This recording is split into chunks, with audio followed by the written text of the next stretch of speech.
Boa noite, pessoal. Estamos de volta, começando hoje a aula de Direito do Consumidor, de 16 de junho. Esperar só um pouquinho para ver se o pessoal volta do intervalo, né? Professora. Oi, Caio. Me tira uma dúvida. A matéria de civil acabou toda? Você diz de responsabilidade civil? Sim, é do semestre. Sim. Obrigado. De nada.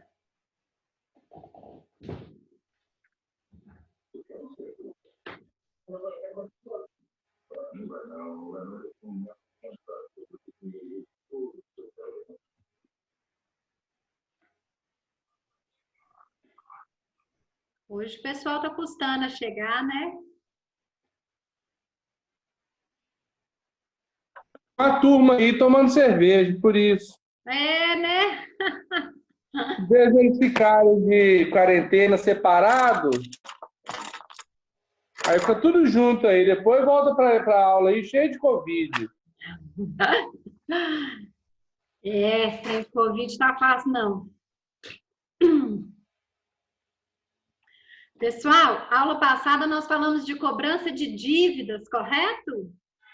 Foi o último assunto que tratamos nas práticas comerciais. Só me confirmem se foi isso mesmo, só para eu dar a sequência exata para vocês. Na minha anotação consta isso. Cobrança de dívidas, foi o último assunto tratado. Quem me dá um ok aí?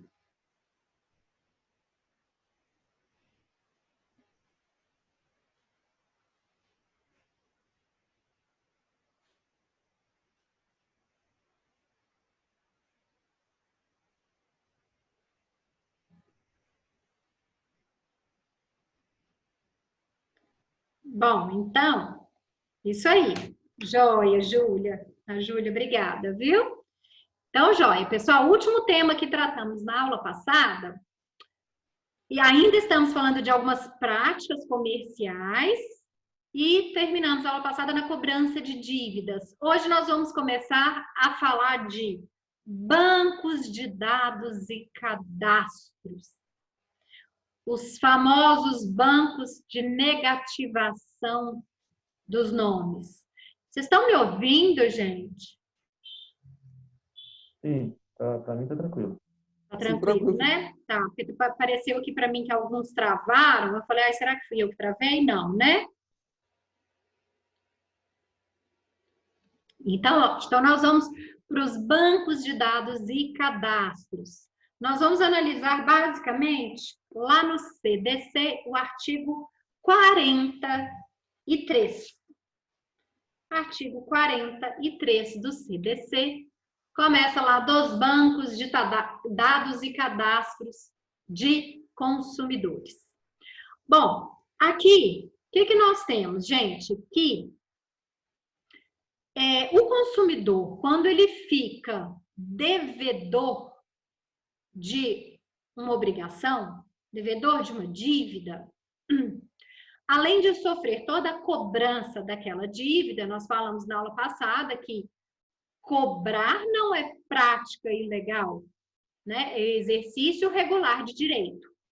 O que não pode é a forma da cobrança, né? Nós temos uma forma específica para ser feita, não pode expor o consumidor a meios vexatórios.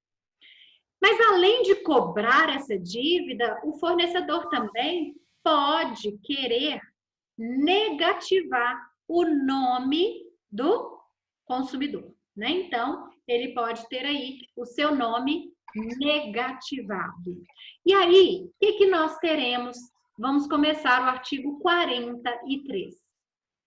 O consumidor, sem prejuízo do disposto no artigo 86, terá acesso às informações existentes em cadastros, fichas, registros e dados pessoais e de consumo arquivados sobre ele, bem como sobre as suas respectivas fontes. E aí, nós vamos mudar um pouco a análise, a ordem de análise desse artigo 43, porque aí pulem para mim para o parágrafo 4º. Os bancos de dados e cadastros relativos a consumidores, os serviços de proteção ao crédito e congêneres são considerados entidades de caráter público. Gente, muito cuidado com isso aqui. Por quê? Os bancos de dados e cadastros, os mais comuns que a gente sempre ouve falar, SPC e Serasa, né? Nós não podemos confundir a natureza jurídica da a sua natureza jurídica com esse parágrafo 4º. O parágrafo 4º está dizendo que todos os bancos de dados e cadastros têm caráter público. Por que eles têm caráter público? Porque eles trabalham com dados e informações de interesse social. Logo, toda a coletividade, toda a sociedade tem interesse nesses bancos de dados e cadastros. Então, eles têm caráter público, mesmo que eles sejam pessoas jurídicas de direito privado. Por exemplo, gente, o SPC e o Serasa são pessoas jurídicas de direito privado. A natureza jurídica é PJ de direito privado, mas tem caráter público. E olha como que isso é importante. Como esses bancos de dados e cadastros, veio o parágrafo 4º e falou que tem caráter público, a partir do momento que eles trabalham com informações e dados das pessoas, se você, como consumidor, encontrar uma inexatidão em um banco de dados e cadastro sobre o seu nome, ou se você quiser retificar alguma informação e isso lhe for negado, o que você pode fazer? Alguém arrisca?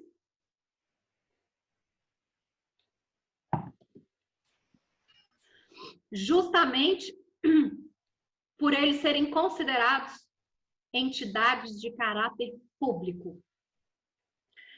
Nós, como consumidores, temos nas nossas mãos um instrumento processual riquíssimo. Alguém consegue imaginar quando você tem uma entidade de caráter público que tem informações suas? Você quer ter acesso a essas informações, elas lhe são negadas. O que você pode fazer? Abrir um habeas data? Perfeito, Samuel. Maravilhoso. Foi você mesmo, né? Foi. Isso aí. Remédio constitucional, que é o habeas data.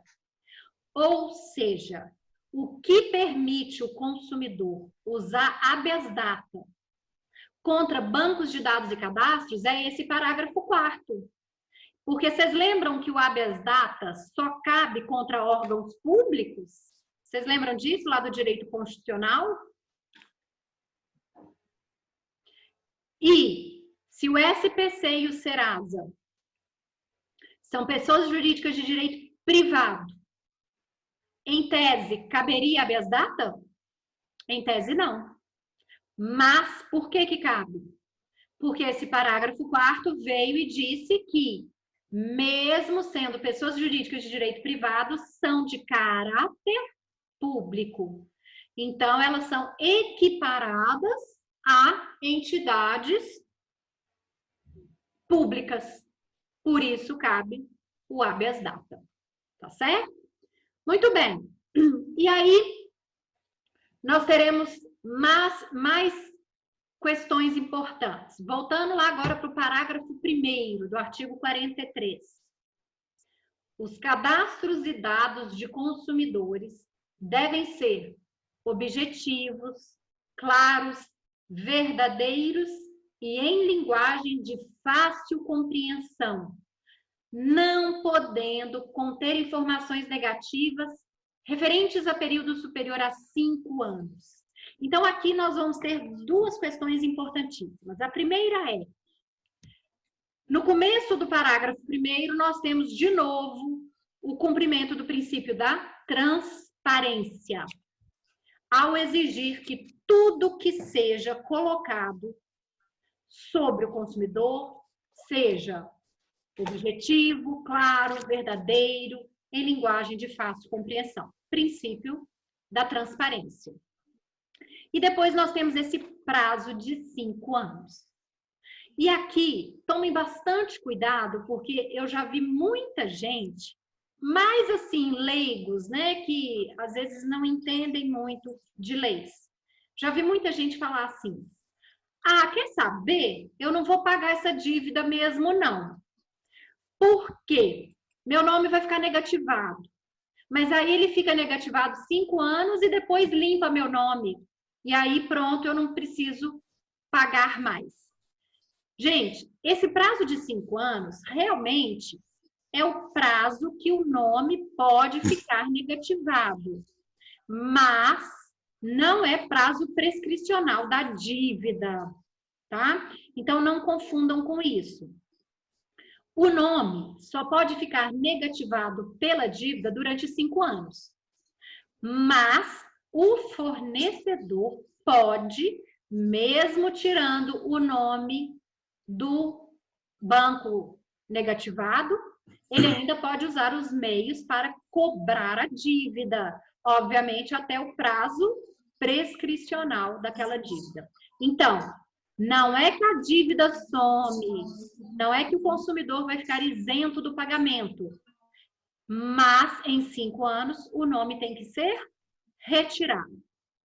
Agora, mais um cuidado que vocês vão tomar é com o parágrafo 5º, que diz assim: consumada a prescrição relativa à cobrança de débitos do consumidor, não serão fornecidas pelos respectivos sistemas de proteção ao crédito quaisquer informações que possam impedir ou dificultar novo acesso ao crédito junto a fornecedores.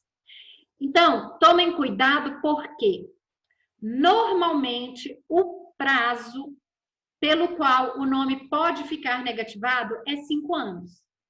Mas, gente, caso essa dívida prescreva antes de 5 anos, o banco de dado e cadastro não pode mais fornecer essa negativação. Então, vamos imaginar. O consumidor tem uma dívida com o fornecedor que prescreve em 10 anos. O fornecedor não negativa o crédito, né? O nome dele. Quando tem 7 anos de dívida, o fornecedor resolve negativar. Tudo bem, foi lá e negativou. Pode ficar negativado por 5. Só que ele negativou com 7 anos de prazo. Prescreve com 10. Mais 3 anos a dívida estará prescrita. A pergunta é, o nome vai poder ficar negativado 5 anos? Não vai. Não, 3 anos. Porque com 3 anos prescreveu. Se prescreveu, o nome tem que ser retirado, tá? Então, cuidado, porque se nem sempre... Coloca no cartório. Como é que é, Luísio? Coloca o título no cartório. Não, depois pode também. Aí... Pode também. Uma coisa não impede a outra. Tá? Pode protestar o nome em cartório. Agora, os bancos de dados e cadastros, às vezes é por uma questão de facilitação de análise, de apuração realmente de crédito. Mas o fato de negativar o nome não significa que não possa protestar em cartório. Pode sim. E dívida tributária? Dívida tributária, o que tem? Se pode ser protestada? Também. Sim, pode. Pode. Pode sim. Tipo, hoje eles estão protestando até IPVA. Você está com IPVA atrasado uns 3 anos, ele tem valor e protesta. Beleza. A origem desse PVA atrasado é de 3 anos para trás, correto? Correto. Então, protestou, vai ficar mais 5, correto? Então, quer dizer, vai Não, ficar o que 8 anos. acontece? Não, a Aí não é dívida tributária ativa, não? prescreve em 5. Dívida tributária prescreve em 5 anos. Então, se, digamos, protestou com 3, daqui 2 anos prescreve. Ô, professora, mas tributo não cai na dívida ativa? Não é dívida ativa? Sim, é dívida ativa, mas aí cabe ao Estado cobrar, né? Entendeu? E Mas a a própria maneira que o Estado execução está do crédito cobrando hoje tributário é com prescreve também. protesto. Hein? A maneira que o Estado hoje é com protesto. Sim, sim. E aí? Como que tem 5 anos o Estado cobrando uma dívida, correto? Correto. Ele vai simplesmente coloca o cartório, protesta o título, protesta aquela dívida no cartório. E aí? Vai ficar os 5 anos no cartório? Vai ficar. Até prescrever. Agora, Pois é, mas prescreve, se o Estado entrar com a ação de execução, interrompe a prescrição, né?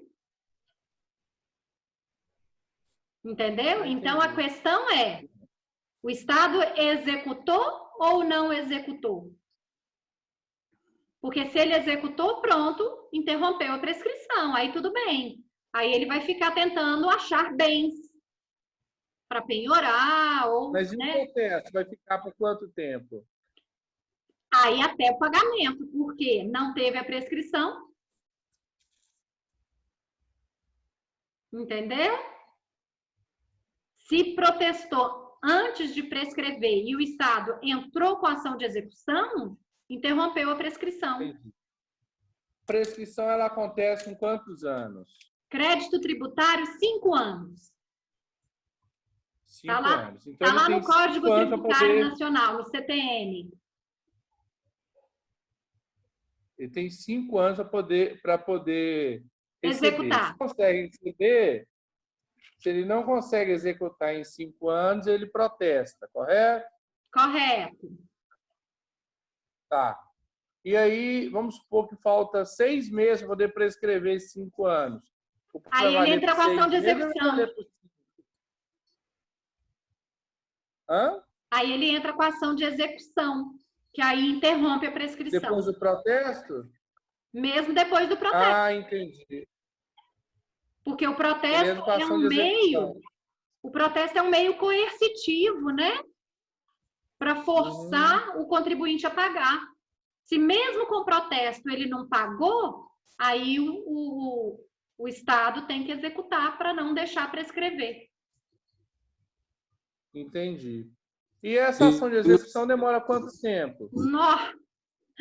Para entrar em prescrição. E aí essa ação de execução ela vai ter um período também. Se não conseguir executar, acabou, é isso? Não, não. Aí como é que funciona? No processo civil, na hora que ele propõe a ação, a prescrição interrompe. E aí ela para de correr. E aí, enquanto o Estado está sendo diligente para tentar receber o seu crédito, a pessoa não tem, então vai pedir penhora, vai atrás de bens, vai ficar tentando achar. A prescrição não corre. Esse processo tem 10 anos. Ok, está tentando achar bens. Está tentando como chama? As contas bancárias. Tentando achar conta, tentando achar carro, tentando achar qualquer bem para pagar a dívida, para penhorar. Enquanto o processo está ativo e o Estado está buscando o recebimento, a prescrição não corre. É diferente da prescrição penal. Vocês já estudaram a prescrição penal? Porque a prescrição penal tem vários marcos interruptivos, né? Inclusive, mesmo depois da propositura da ação, existe um prazo para o cumprimento da pena, senão prescreve, né? O penal tem vários marcos. Isso. O civil, não. Propôs a ação, pronto, interrompeu. Ela só vai voltar a correr se o Estado deixar o processo suspender.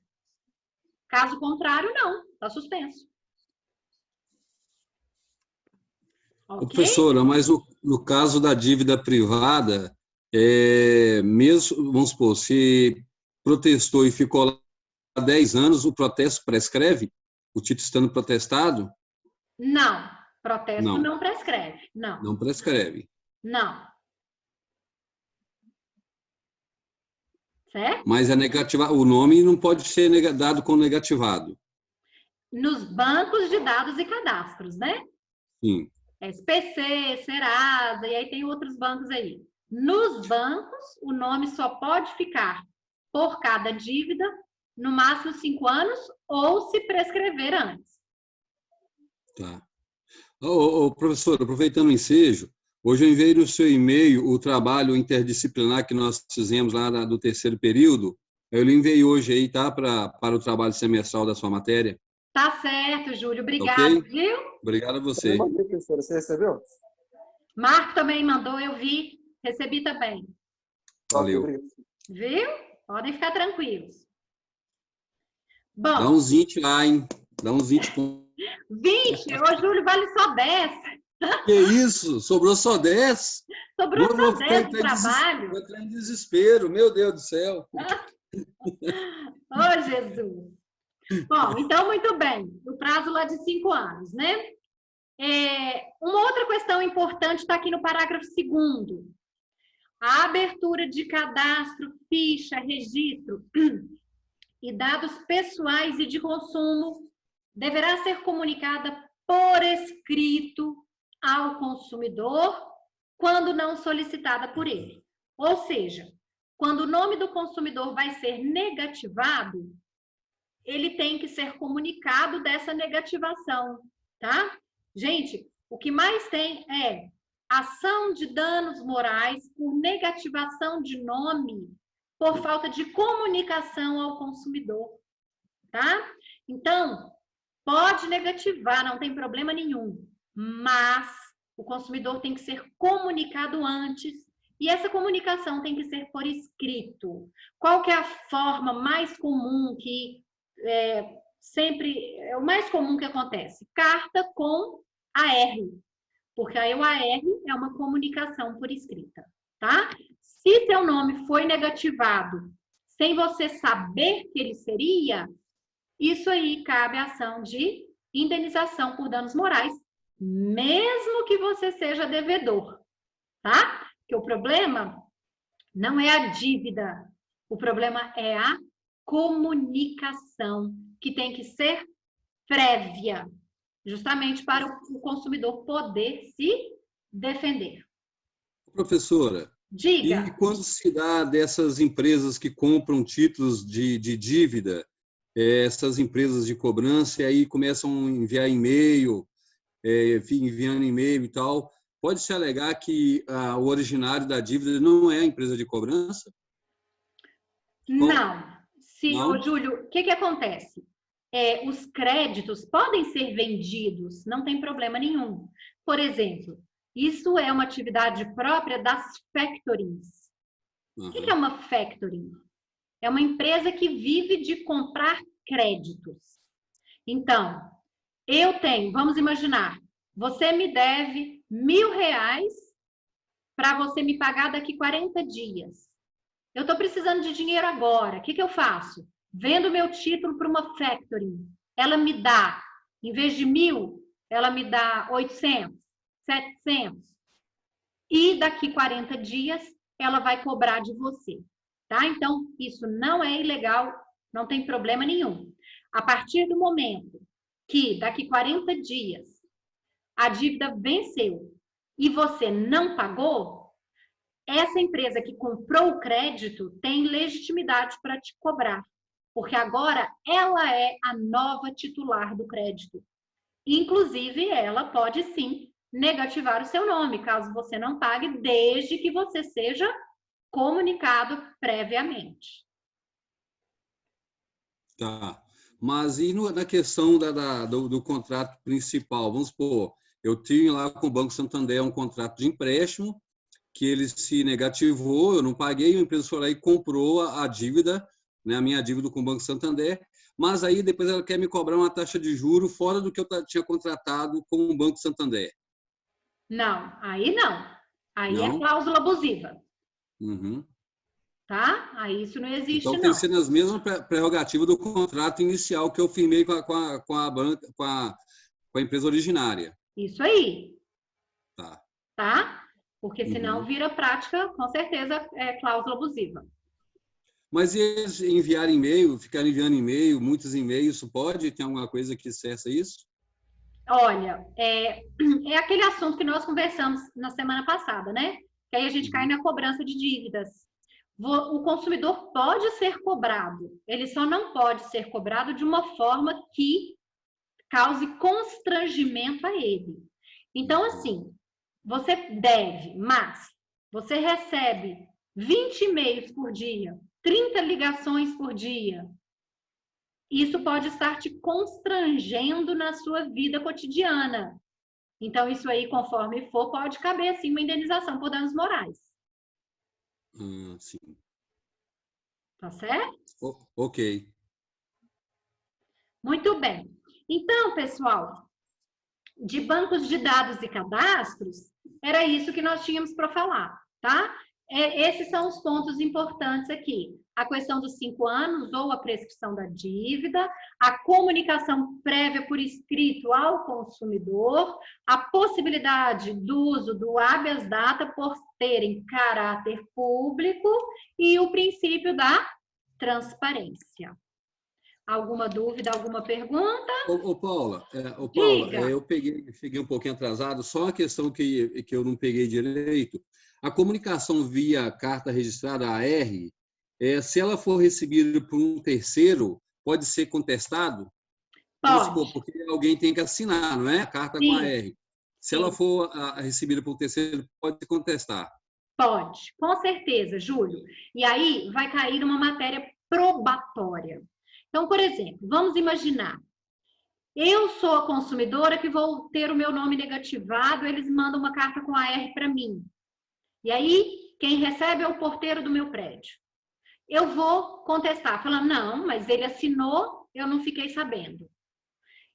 Há entendimentos jurisprudenciais que falam que o porteiro tem legitimidade. Tá? Paula, você travou por uns minutos aí, viu? Uns segundos. Certo, deixa eu repetir então. Voltei aqui? Voltou. Tá. Vamos imaginar então, vem o AR para me comunicar que eu vou ser negativada no meu nome. Quem recebe é o porteiro do meu prédio. Aí eu vou querer contestar dizendo que não fui eu. Porteiros dos prédios, comprovando que eu moro ali, jurisprudência já aceita como informativo. Agora, vamos imaginar que quem receba e assine o AR é uma outra Paula que era visitante de um apartamento tal que ninguém nem sabe direito quem é. Uhum. Aí já vai falar, não, mas então peraí, ela não ficou sabendo? Tá? Então, o que eu vou te responder? Pode um terceiro assinar o AR? Depende. Se for um terceiro que demonstre que a correspondência chegou nas mãos do consumidor, jurisprudência entende ser válida. Por exemplo, um porteiro. Se for um terceiro que seja completamente desconhecido, que ninguém nem sabe quem é, muito menos o consumidor, entende-se que ele não foi informado. Tá? Aí cai numa questão probatória no caso concreto. Uhum. Ok? Ok. Beleza. Alguém tem mais alguma dúvida dos bancos de dados e cadastro? Tranquilo, né? Joia. Vamos para um outro assunto importante, outra prática comercial. Essa muito útil para as nossas vidas, essa é mais útil até para nós como cidadãos do que como operadores do direito, que são as compras fora do estabelecimento comercial. Nós vamos analisar aqui o artigo 49 do Código do CDC.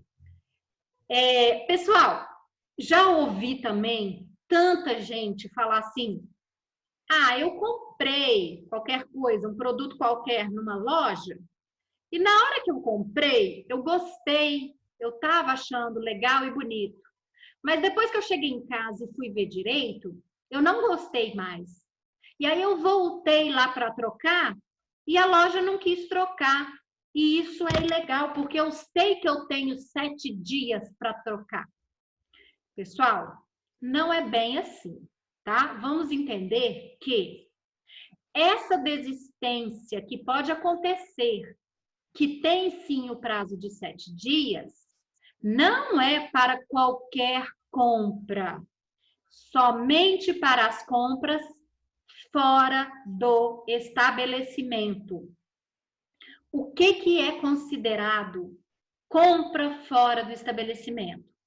É qualquer compra que o consumidor não tenha contato direto com o produto ou serviço. Então, hoje, sem dúvida nenhuma, a forma mais comum é a compra pela internet, sem dúvida nenhuma. Mas, compra por telefone também é fora do estabelecimento? É. Compra por catálogo é compra fora do estabelecimento? É também. Então, nós, né, as mulheres vão entender isso. A gente adora ficar comprando essas maquiagens de revistinhas. Quando você compra um batom na revistinha, porque você olhou e viu aquela cor e gostou. Na hora que o batom chegou na sua casa e você abriu e você viu a cor, você falou, Jesus, não era isso que eu queria? Isso é compra fora do estabelecimento? É, porque você não teve contato com o produto. Então, todas essas compras que o consumidor não tem contato direto com o produto, o legislador deu o prazo para ele desistir. Prazo esse de 7 dias. Por isso que esse assunto também aparece como prazo de arrependimento ou direito de desistência ou prazo de reflexão. Tudo isso se refere a esse artigo 49. Nesse caso, o consumidor, na hora que vê o produto, se ele não gostar, ele terá o prazo de 7 dias para desistir daquela compra. O que não ocorre quando a compra é no estabelecimento. Então, vamos imaginar. Você foi na loja, experimentou uma blusa, gostou, pagou, levou para casa. No dia que você vai sair com ela e usar, você coloca e fala, credo, detestei essa blusa. Pergunto, você tem o direito de desistir dessa compra? Não tem. Por quê? Compra no estabelecimento. Nesse caso, o fornecedor só vai trocar a sua blusa se ele quiser. Se ele falar, não troco, ele está coberto de razão. Porque a sua blusa não tem nenhum vício. Não estou falando de vício, percebam. Não existe um problema com a sua blusa. É simplesmente um prazo de arrependimento. Seria muito diferente se sua blusa estivesse rasgada, porque aí é um vício. Tendo vício, nós caímos na responsabilidade pelo vício. Agora, aqui, mesmo que você, consumidor, receba o produto na sua casa, mesmo que ele não tenha vício nenhum, esteja perfeito, você tem o direito de desistir por motivo nenhum, simplesmente porque você não quer mais, tá? Qual que é a fundamentação disso? Agora que o consumidor está tendo contato com o produto, então é agora que ele está analisando e vendo o que realmente ele comprou. E aí, se ele desistir, obviamente que ele vai ter direito ao reembolso de tudo que ele gastou. E mais, todo o custo para a devolução corre por conta do fornecedor. O consumidor não pode ter nenhum gasto para devolver. E tem mais um detalhe, que na prática isso não acontece. Na hora que o consumidor desiste, ele tem que ser reembolsado imediatamente. O que a gente percebe que na prática não acontece, né? Não sei se vocês já desistiram de alguma coisa, mas na prática o que eles fazem? Ou eles te devolvem normalmente em 30 dias, estorno em cartão, essas histórias todas, ou eles te convencem a ficar com um crédito na empresa, né? E na verdade não é isso que tem que acontecer. Se você desistiu, eles têm que te devolver a quantia imediatamente, com correção monetária, se ela existir. Deu para entender, gente? Como é que fica essas épocas de Natal, faz as compras e aí depois aquela loucura de ficar trocando o presente? Aonde que tem essa segurança para isso? Onde é que tem um prazo para isso? Ou não tem prazo? Comprou, já era? Não, peraí, vê se eu te entendi a pergunta. Você está falando o prazo para desistir ou o prazo... Não. Eu comprei um sapato para minha esposa, por exemplo. Certo? De Dia das Mães. Cheguei em casa, ela foi passar o sapato, não coube no pé dela. Precisava de trocar para um outro tamanho. E aí, eu tenho esse prazo em poder trocar essa mercadoria? Aloísio, nesse caso, não serviu, não é vício do produto. Então, você continua com 7 dias para desistir. Agora, vamos imaginar a situação. Você comprou, chegou para você e você não deu para sua esposa. Você só foi dar para ela 10 dias depois do dia que chegou. Então, em tese, o que já aconteceu? O prazo já passou. Nesse caso, infelizmente, porque o fornecedor também precisa ter uma certa segurança, tá? Não, mas se eu comprar na loja... Ah, se você comprar na loja? É o que mais acontece, época de Natal, depois de Natal, quando tem essas datas assim. Tá, então vamos entender isso aqui. Ó. Lojas, eu estava entendendo a sua pergunta como fora do estabelecimento. Não, porque vamos algumas imaginar. Lojas deixam impresso que faz a troca em até tantos dias. Mas a lei assegura isso? Olha, vamos analisar da seguinte forma. Vamos analisar pela lei. Na hora que você comprou para sua esposa um sapato na loja no dia 1º de dezembro, você não deu para sua esposa, foi dar só no dia 24 de dezembro. Então, já se passaram aí 23 dias. Na hora que ela experimenta, não serve. Não servir não é vício. Então, tecnicamente, o produto está perfeito. Você vai na loja para trocar porque não serviu.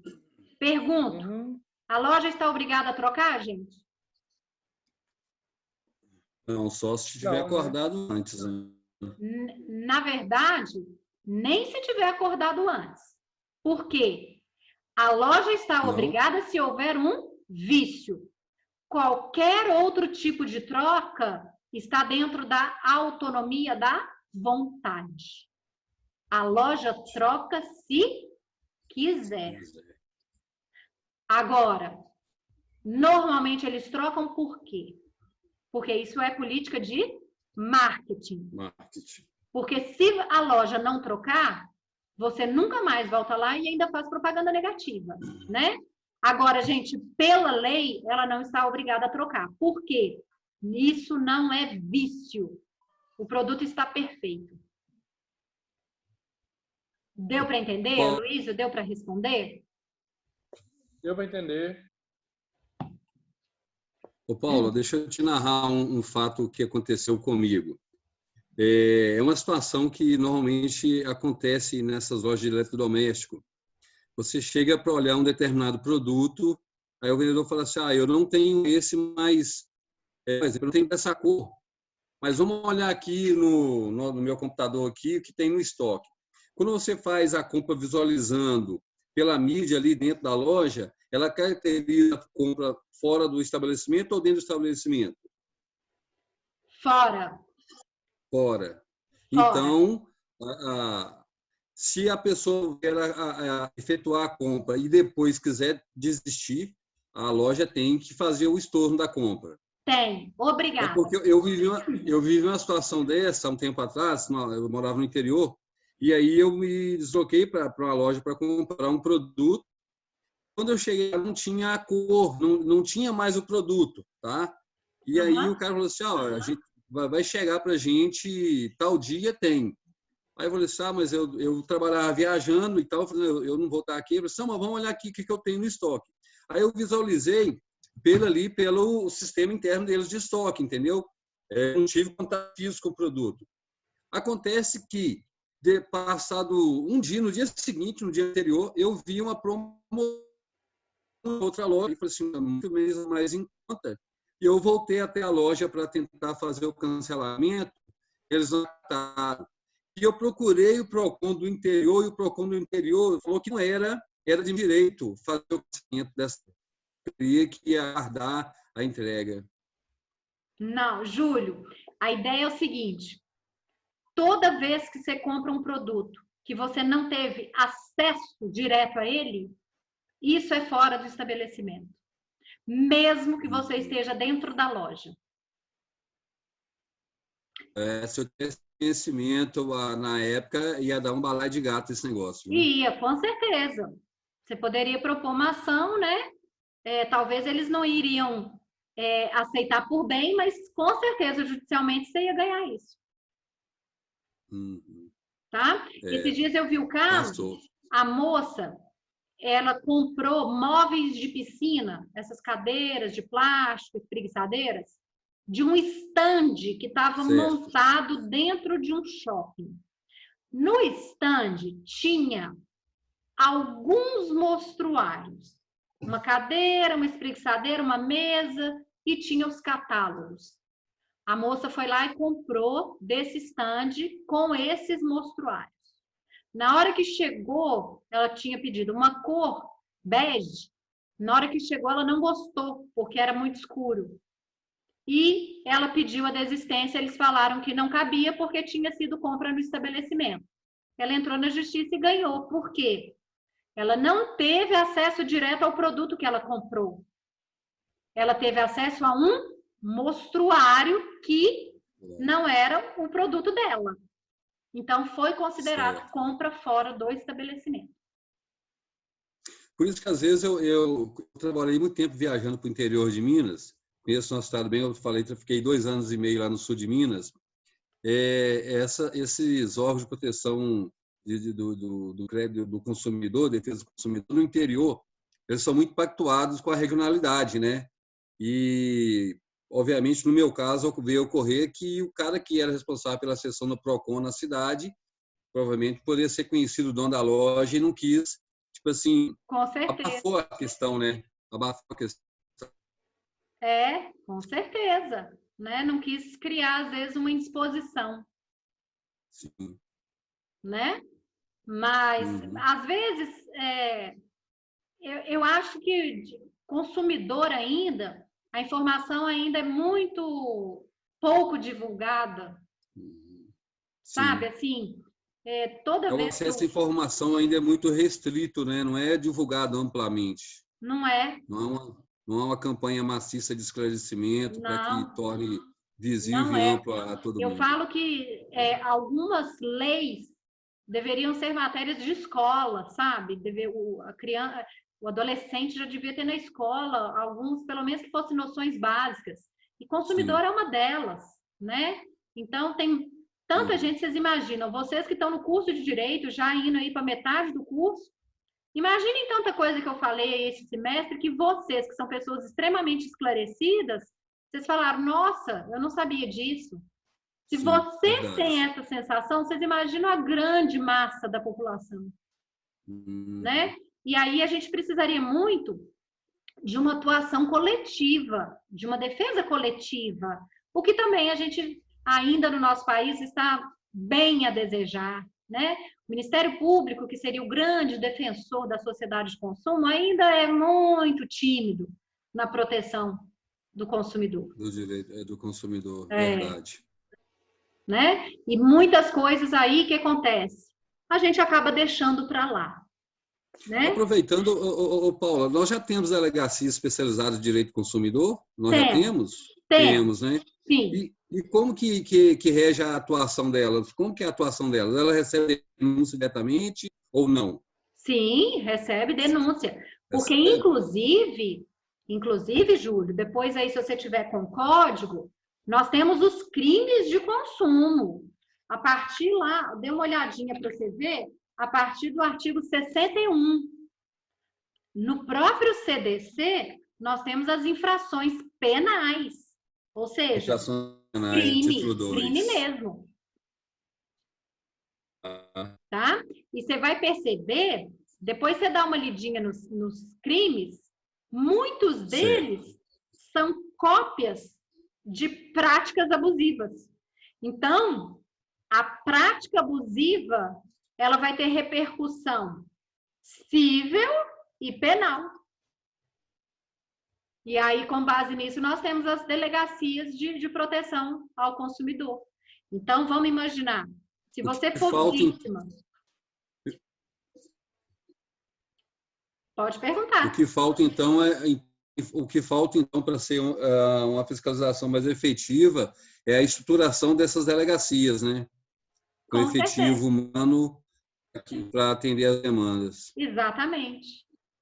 Né? Agora, o país que a gente vive é complicado, porque você vai lá numa delegacia de consumo falando que você está sendo vítima de uma propaganda enganosa. Ok, beleza. Aí, muitas vezes, o que eles vão pensar? Falam, ô, gente, pelo amor de Deus, tem gente aí morrendo, estuprando, matando, esquartejando, e eu vou ficar preocupada aqui com publicidade enganosa? Entendeu? Então, o próprio sistema, às vezes, faz vista grossa, né? E aí, o trem não desenvolve, né? Então, nós ainda somos bebezinhos na proteção de consumidor, sabe? Assim, quando você faz uma comparação da proteção do consumidor do Brasil, por exemplo, com os Estados Unidos, é uma coisa gritante, grotesca a diferença, né? A questão do respeito, da proteção, né? Então... E me parece, eu já ouvi dizer que o nosso Código de Defesa do Consumidor é um código um exemplo para muitos outros países de primeiro mundo, né? Porém, não tem cumprimento. Né? Exatamente, né? Ele na teoria, ele é magnífico, porque ele é principiológico, ele é valorativo, ele protege individualmente e coletivamente. O que falta para a gente é efetividade, né? Tornar tudo isso do papel real. E o grande caminho principal aí é uma fiscalização mais adequada, uma punição mais adequada, o que a gente não tem ainda. E é isso que deixa tímido também a pessoa, na figura de consumidor, de, às vezes, fazer uma reclamação, né, Paula? Acha que não vai encontrar apoio, então ele acaba deixando para um lado. Exatamente, com certeza. É só, pensem aqui, nós estamos aqui hoje 11 pessoas. Eu tenho certeza que todos nós aqui já fomos prejudicados em alguma coisa de consumidor e que falou, ai, quer saber? Deixa isso para lá. Vai me dar tanto trabalho, vai me dar tanta dor de cabeça, deixa eu ficar com esse prejuízo. Tenho certeza que todos nós aqui já passamos por isso. É, verdade. Eu, gente, sou mestre de fazer isso, sabe? Assim, de verdade, eu fico com vergonha, às vezes, de falar isso, porque, poxa, eu dou aula de direito consumidor, eu vejo isso e tal, mas quantas coisas que eu deixo para lá, porque eu falo, ai, não estou disposta. Você conhece os trâmites, né? Exatamente. Né? Então, hoje mesmo eu passei por essa situação. Hoje, olha só, se vocês quiserem, depois eu dou um print da minha conversa no WhatsApp.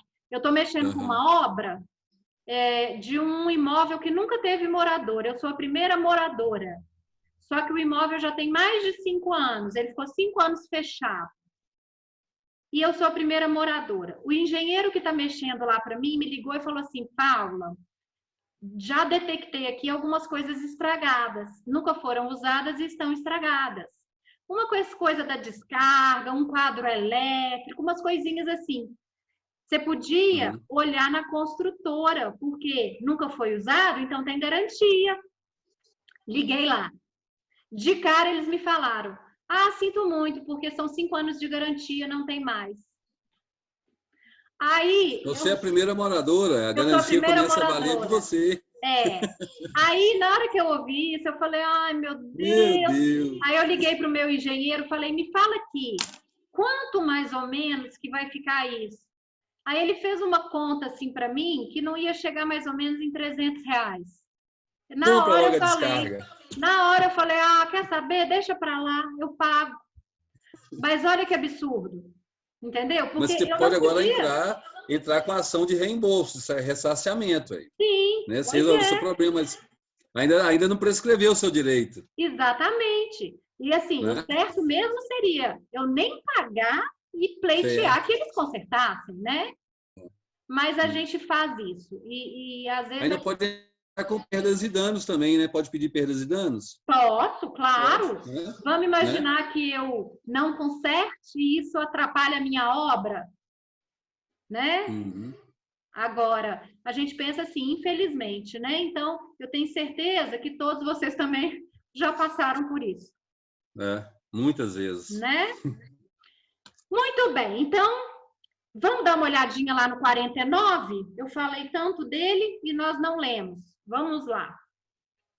O consumidor pode desistir do contrato no prazo de 7 dias a contar de sua assinatura ou do ato do recebimento do produto ou serviço, sempre que a contratação de fornecimento de produtos e serviços ocorrer fora do estabelecimento comercial, especialmente por telefone ou a domicílio.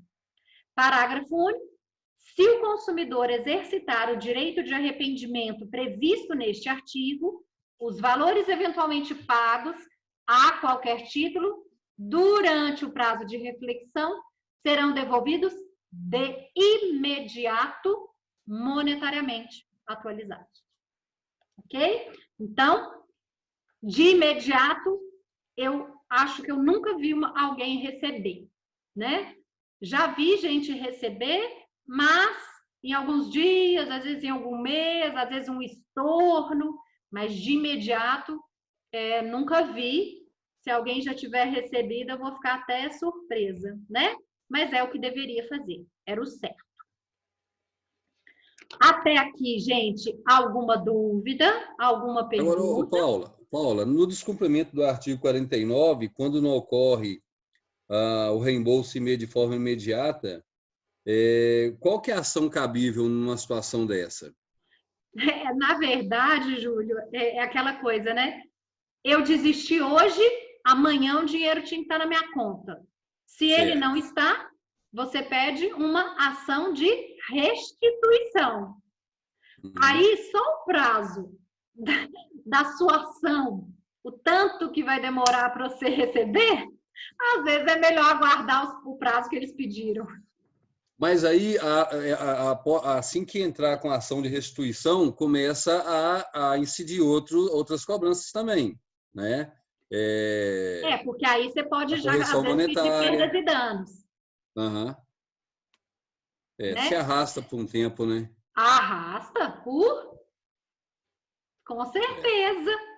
É difícil. Eu vou te falar que qualquer ação hoje, se você conseguir resolver ela em 1 ano, 1 ano e meio, você está no lucro. E como a gente está precisando do din-din de volta, é rápido, né? Larga a mão. Então, às vezes, o que eu falo? Se eles te pedirem 30 dias para devolver, às vezes é melhor você aceitar, porque o tanto que você vai gastar para tentar ter isso de volta, em 30 dias, às vezes você recebe. Mas aí, no caso, se a pessoa receber sem devida, ela pode entrar possuinte com ação reivindicatória, né? Pode. Ou não? Restituitória, né? Sim. Restituitória. Isso. Uhum. Ok. Ok? Sim. Muito bem. Bom, mais um assunto importante nas práticas comerciais são as famosas cláusulas abusivas. Essas, constantemente, nós estamos sofrendo na pele. Cláusulas abusivas, vocês vão encontrar lá no artigo 51 do CDC. E aqui, eu não vou ficar lendo com vocês esse artigo, porque percebam, é um artigo enumerativo.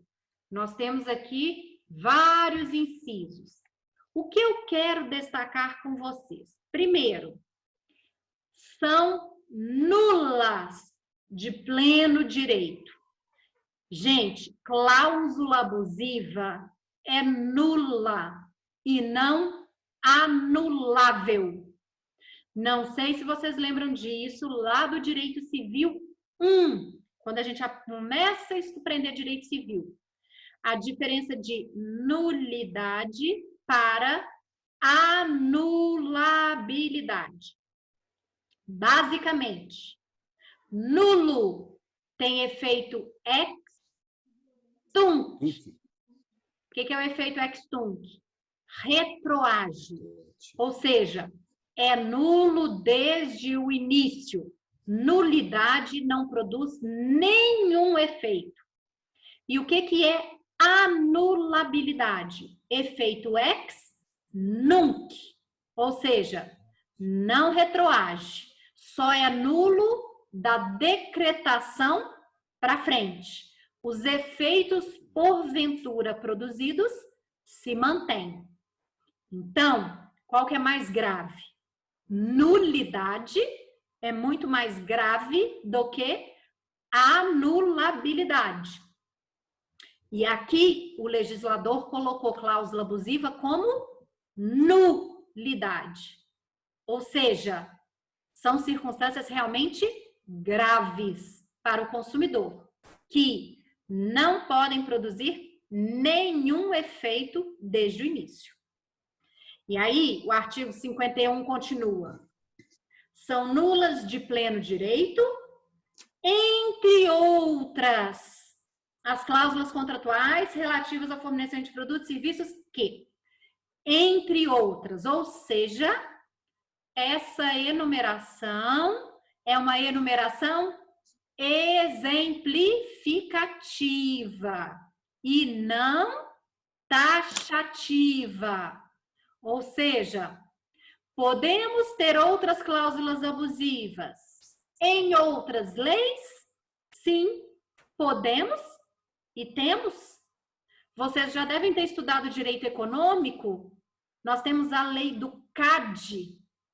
O CAD tem várias cláusulas que consideram abusivas nas relações de consumo, porque aí o CAD protege a sociedade de consumo. Tá certo? Então, o que vocês vão fazer para mim? Dar uma lida nessas cláusulas do artigo 51, só para vocês terem uma ideia do que é considerado cláusula abusiva numa relação de consumo. Eu tenho certeza que vocês vão se ver em várias delas. Em várias delas vocês vão falar, ô gente, eu já passei por isso, pelo amor de Deus. E é assim mesmo, porque é muita cláusula abusiva que tem por aqui, tá? Eu quero só chamar a atenção, vocês vão ler essas cláusulas, mas eu quero chamar a atenção para o parágrafo 2º. Porque o parágrafo 2º diz assim: a nulidade de uma cláusula contratual abusiva não invalida o contrato. Essa é a regra, tá, gente? Regra. Se tem uma cláusula abusiva em um contrato, qual que é a regra? Vamos tirar essa cláusula e o contrato vai continuar. Por quê? nós temos aqui o princípio da conservação contratual. Manter o contrato é interessante para ambas as partes. Agora, vamos imaginar que mesmo tirando aquela cláusula, o contrato continue abusivo. Aí não tem jeito, né? Aí nós teremos que falar em resolução contratual. Então, olhem a parte final lá. A nulidade de uma cláusula contratual abusiva não invalida o contrato, exceto quando, de sua ausência, apesar dos esforços de integração, decorrer ônus excessivo a qualquer das partes. Então, só vai invalidar o contrato inteiro se, mesmo tirando aquela cláusula, ele continuar excessivo. Aí não tem jeito. Agora, se puder tirar essa cláusula ou revê-la e o contrato voltar a ter equilíbrio, o contrato continua, tá? Então, cuidado para vocês não acharem que tem cláusula abusiva, contrato é nulo. Não.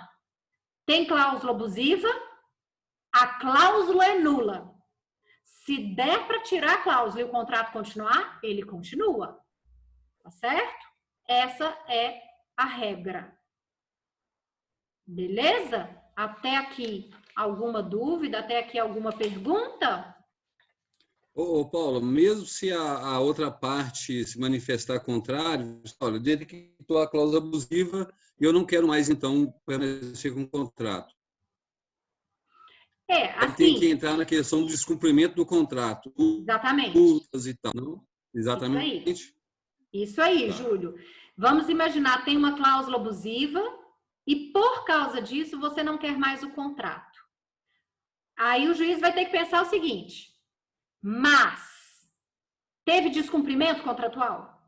E aí você vai tentar resolver o contrato pelo descumprimento contratual e não pela cláusula abusiva. Porque às vezes manter o contrato é interessante para a parte, para outra parte, né? Então, aqui o juiz tenta voltar ao equilíbrio. Ok? Agora, na prática, Júlio, eu tô te respondendo isso tudo muito na teoria, sabe? Porque na prática, vamos ser bem reais. Quando o contrato tem cláusula abusiva, normalmente é porque a parte já descumpriu ele.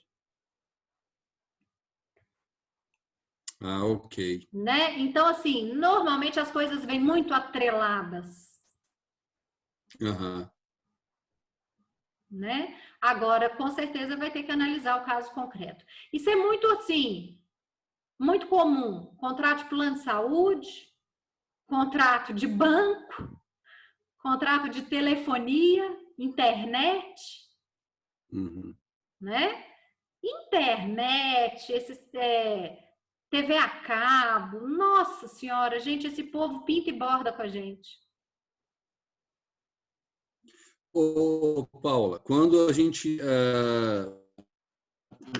o tempo que eu fiquei no Rio Grande do Sul, lá ainda é muito comum. Você contrata a internet e pega o aparelho Wi-Fi, o receptor, incomodato. Mas você paga uma taxa, para tê-lo ali instalado, né? Se você... vamos supor, retira a internet antes de vir dar o contrato, é legal atrelar, como é que fala, a fidelidade contratual em relação de consumo, se você está pagando ali uma taxa de comodato por estar com o aparelho ali como empréstimo, você não é proprietário do aparelho. Você vai retirar, eles podem cobrar uma multa sobre o comodato? Pois é. Olha só, isso aí dá para a gente discutir até porque até que cobrar eles podem. O problema é quanto. Né? Então, eles não podem cobrar nada abusivo. E normalmente o que eles fazem é uma abusividade de cobrança com uma taxa enorme. Aí já virou cláusula abusiva.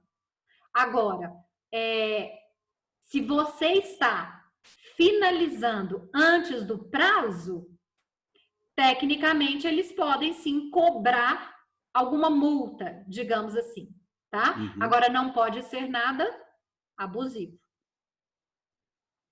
E normalmente é. Então, a atrelação de fidelidade é legal. No É Código de legal. Consumo, É. legal. Ok.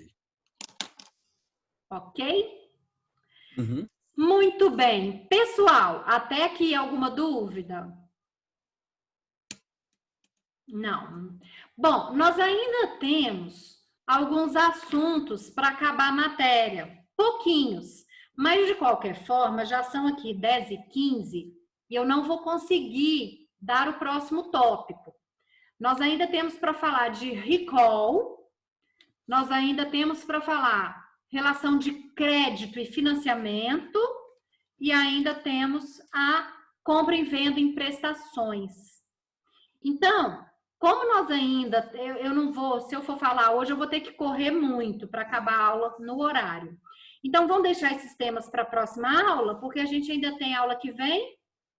E aí, consumidor, eu deixo para terminar a aula que vem com vocês. Pode ser? Ok. Pode. Combinado?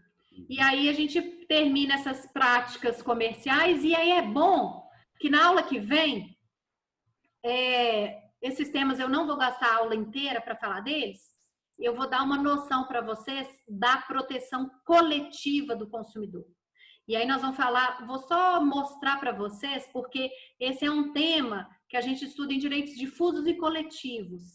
Mas, como o CDC foi a primeira lei no Brasil que trouxe especificamente a previsão de direitos difusos, coletivos, individuais, homogêneos, eu vou mostrar para vocês como que isso veio na nossa legislação. Então, a aula que vem eu termino essas práticas comerciais e dou uma pincelada para vocês da proteção coletiva do consumidor. Tá? E aí vai dar para a gente finalizar maravilhosamente bem o conteúdo do semestre. Viu? Esse semestre foi muito difícil, né, gente? Nada fácil essa adaptação, mas eu acho que nós cumprimos com excelência, viu? Eu fiquei muito feliz que nós arrumamos uma forma de nos encontrarmos e pelo menos de termos um contato, viu?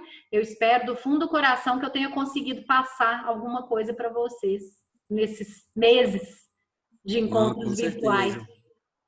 Com certeza. Eu que entrei 1 mês depois da aula ter iniciado, peguei muita coisa. Ah, que coisa boa. Fico muito feliz, tá?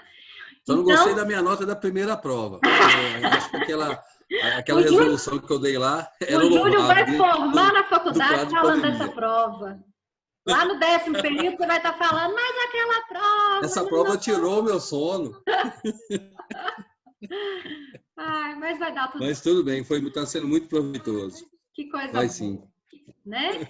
Então, pessoal, encontro vocês terça-feira que vem. E aí a gente termina isso. Ok. Aqui, tá bom? Fiquem com Deus. Muito obrigada. Boa semana. Bons estudos aí. Obrigada pelo carinho. Boa noite a todos. Um abraço. Boa Tchau, noite. tchau.